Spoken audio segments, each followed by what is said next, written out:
Oke, kita sudah sampai kepada penulisan hadis, pemeliharaannya dan pembukuannya. Pembukuannya ini maknanya menjadikan sebagai buku ataupun tadwin, ya.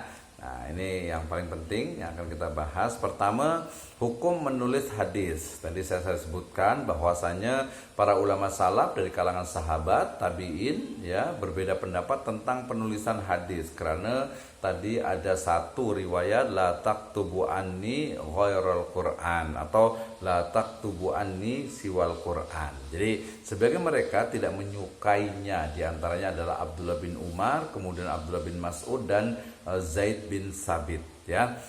Kenapa? Ya karena tadi berpegang kepada teks yang awal, ya. Zaid bin Sabit pun sebenarnya juga beliau juga sebenarnya suka menulis juga tuh, ya. Nah, sebagian lagi membolehkannya, di antaranya adalah Abdullah bin Amr bin kemudian bin Amr bin Al-As, ya. Kemudian juga ada Anas bin Malik, kemudian juga Umar bin Abdul Aziz, jelas karena beliau juga termasuk yang berkontribusi dalam penulisan hadis, ya. Bukan penulisan, maaf, dalam tadwin ataupun yang disebut dengan dengan tadwinul hadis atau pembukuan hadis itu sendiri. Nah, kemudian setelah itu mereka sepakat membolehkannya sehingga perbedaan pendapat pun sirna. Seandainya hadis itu dibukukan dalam berbagai kitab, maka akan hilang pada masa akhir, terutama di masa sekarang. Jadi tadi hanya di awal saja, ya, di awal, ya, terutama para sahabat yang memang waktu itu fokus kepada wahyu yang berupa ayat Al-Quran, sehingga hadis tidak semua sahabat menuliskan, apalagi ada yang mendengarkan bahwasanya dilarang untuk menuliskan hadis, gitu, ya. Sehingga tadi ada Abdullah bin Umar, Abdullah bin Mas'ud dan Zaid bin Sabit itu tidak menyukainya karena dulu khawatir tercampur dengan Al-Quran. Jadi hanya ini tentang ininya, ya, tentang menuliskannya, bukan meriwayatkannya. Kalau wahaditsu anni, ya, jadi riwayatkan dariku, dari Rasul SAW, itu berarti ya yang ditulis itu hanya Al-Quran, ya. Kemudian yang hadis itu jangan ditulis, tapi dia hanya diriwayatkan secara bahkan dakwah bihi, ya, bahkan didakwahkan dengannya, ya. Nah, ini tapi kemudian itu sudah tidak lagi pendapat, ya, karena memang sudah istilahnya itu tadi sudah mansuh, gitu, ya, atau bisa dikatakan mansuh, tapi memang adanya keperluan, ya. Sebenarnya ini sama, ya, sama dengan tadwinul Quran, di mana pada masa Nabi SAW itu, ya, Al-Quran itu belum dibukukan, belum dijadikan satu mushaf, gitu, ya. Tetapi kemudian pada masanya Abu Bakar, kemudian Umar bin Khattab, sampai penulisan dalam jumlah besar itu pada masanya Utsman bin Affan, sehingga disebut dengan mushaf Utsmani, ya. Hadis tadi pun sama, ya, pada awal Nabi jelas tadi tidak dituliskan, hanya 1-2 orang yang menuliskannya. Pada masa sahabat pun sama, ya, sampai kepada masa tabi'in dan tabi'in terutama, ya, di tahun 90 sampai 100 Hijriah itu baru ditadwin atau dibukukan. Nah, kalau kita tahu dari penyebab perbedaan pendapat mengenai hukum penulisannya, tentu saja penyebab perbedaannya adalah terkait dengan hukum menuliskan hadis karena adanya beberapa hadis yang saling bertentangan, sehingga ada yang membolehkan, ada yang melarangnya, ya. Hadis yang melarangnya diantaranya adalah riwayat Imam Muslim bahwa Rasul Shallallahu Alaihi Wasallam tadi pernah bersabda, ya, jelas sekali, ya, ini riwayatnya Muslim, la taktubu anni syai'an illal Quran, ya. Kalau yang saya baca biasa la taktubu anni ghairal Quran, tapi la taktubu anni syai'an illal Quran, wa man kataba anni syai'an ghairal Qur'ani fal yamkhuh, ya. Janganlah kalian menulis apapun dariku kecuali Al-Quran. Barang siapa yang menulis apapun selain Al-Quran, maka hapuslah catatan tersebut. Nah, ini jadi apa, ya? Jadi semacam kalau kita baca hari ini, berarti nggak boleh dong menuliskan hadis, gitu, ya. Nah, ini pentingnya pemahaman kontekstual ataupun kontemporeri terhadap ya sebuah riwayat, gitu, ya. Bahwa riwayat ini, ya, jelas harusnya dia sudah kalaupun dia tidak ada yang memansuhkan, tidak ada nasiknya, maka ini berlaku di awal. Berarti kita harus mengenal tentang tadarruj ataupun tahapan-tahapan dalam tasyri. Ya, ada tarikh tasyri, sehingga kita tahu ya ternyata ini adalah larangan di awal, sama seperti tadi larangan untuk ziarah kubur, tapi kemudian diperbolehkan bahkan dianjurkan untuk ziarah kubur. Nah, kenapa? Karena ada riwayat yang lain, ini diriwayatkan juga oleh Imam Bukhari dan juga Muslim, ya, disebut dengan Shaykhan atau Shaykhain, ya, atau mutafaqun ilaih, di mana Rasul pernah bersabda ini pada saat Fathu Makkah, yaitu uktubu li abi syatin, ya. Nanti ada li abi syahin, ya, satu riwayat itu, ya.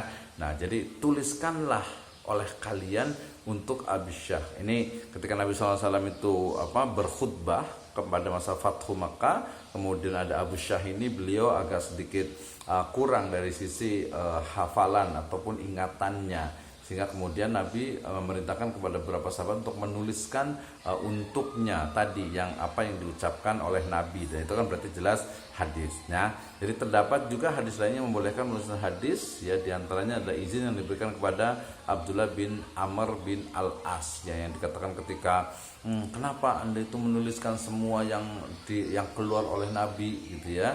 Maka beliau juga menyebutkan bahwa la yahruju anni aw minni illal haq, ya, tidaklah keluar dari Nabi itu, ya, ini sabda Nabi, tidaklah keluar dariku, dari Nabi SAW itu kecuali kebenaran, maka dituliskan. Nah, kalau kita melihat kompromi, ya, antara hadis yang membolehkan dan melarang, maka para ulama itu telah mentarjih, ya, atau menjamak, menggabungkan, bukan tarjih. Kalau tadi biasanya memilih yang paling benar dan dilemahkannya, ini menjamak, ya, artinya menggabungkan antara hadis yang melarang dan juga membolehkan penulisan hadis dengan berbagai tinjauan. Misalnya yang pertama, izin dibolehkannya menuliskan hadis diberikan kepada orang yang dikhawatirkan melupakan hadis. Sedangkan larangan ditujukan bagi orang yang dipastikan lupa dan dikhawatirkan keliru jika menuliskannya. Ini pendapat yang pertama, agak sedikit gharib, ya.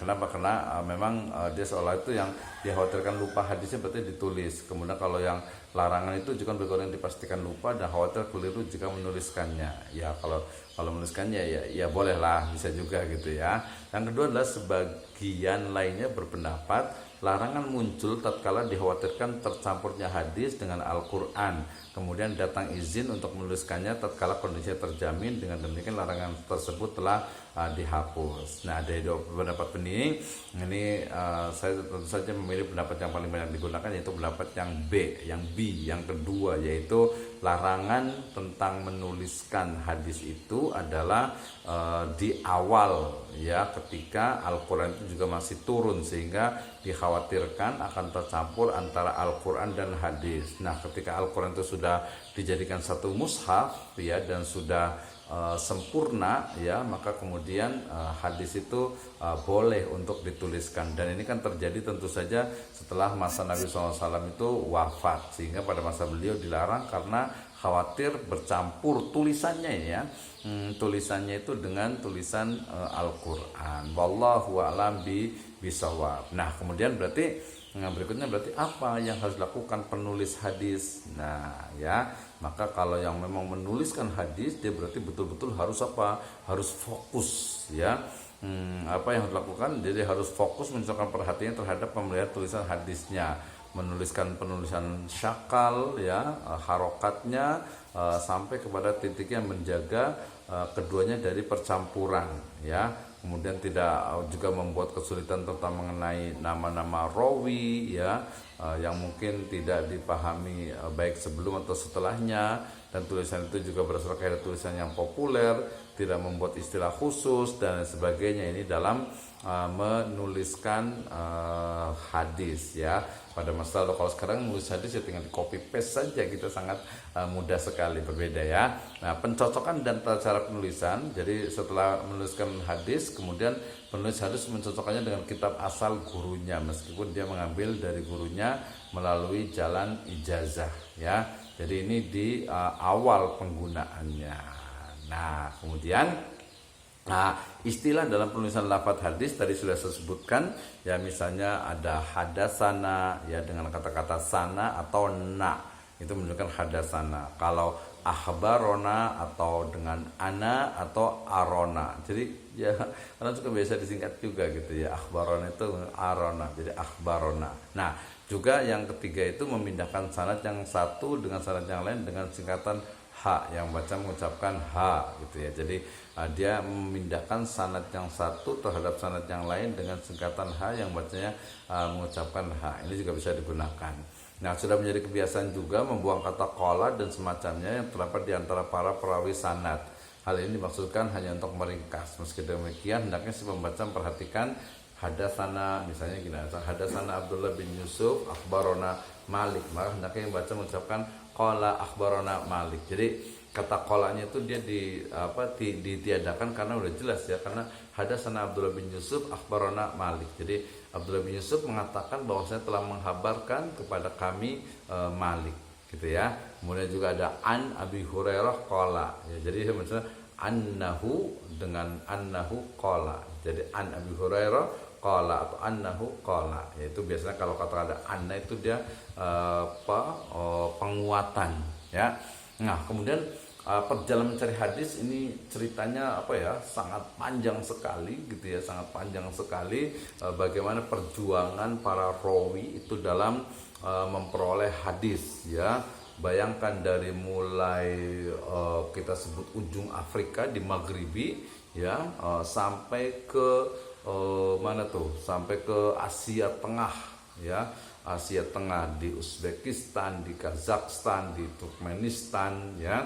Nah, yang sekarang kalau in English I think difference ya, tapi oke lah, pokoknya di Asia Tengah ya, di Asia Tengah sana. Jadi dari Imam Bukhari yang ada di hujung timur sampai ke Maghrib yang ada di hujung barat gitu ya. Itu perjalanan luar biasa karena belum ada kereta, belum ada mungkin mereka hanya guna unta, camel, atau mungkin juga kuda ya, atau mungkin banyak dari mereka yang berjalan kaki. Bahkan banyak riwayat macam Imam Syafi'i yang beliau berjalan kaki sampai mengalami sakit juga gitu ya.